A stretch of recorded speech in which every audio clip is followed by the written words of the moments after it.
Welcome to Healthcare Reform Demystified.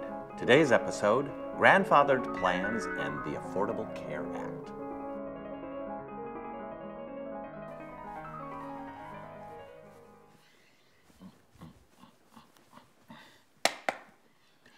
Act.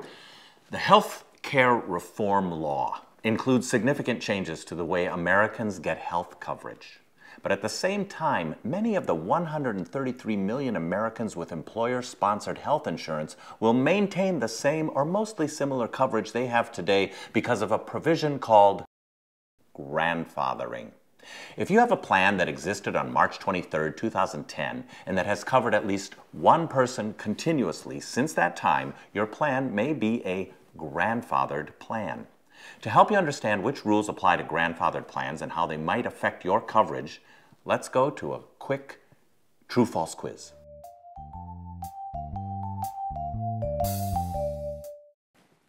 Okay, here's our first question. Grandfathered plans are exempt from all provisions of the health reform law. True or false? False. Even grandfathered plans must follow certain requirements of the reform law. For example, if dependent coverage is offered, they must offer coverage of adult children up to the age of 26. Although until 2014, grandfathered plans may exclude adult children who are eligible for other group health coverage through their employer.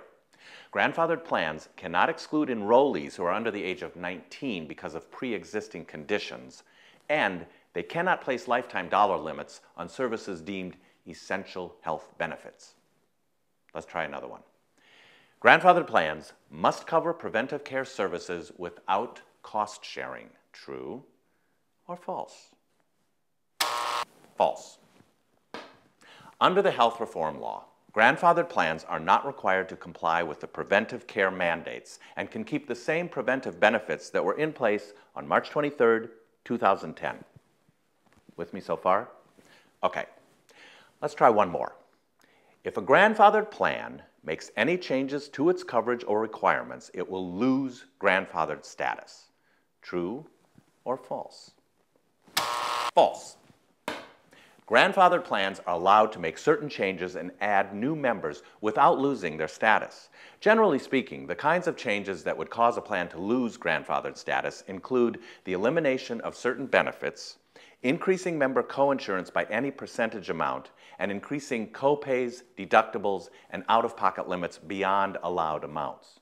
Also, if the plan sponsor decreases its contributions toward the cost of coverage by more than 5%, grandfathered status would be lost.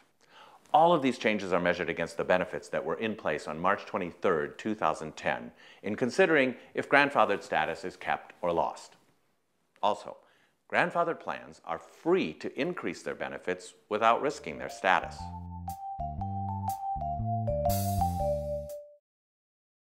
There's a lot more to grandfathering than what we've covered here today. But the bottom line is that being a member of a grandfathered plan means that some of the provisions of the health reform law may not apply to you.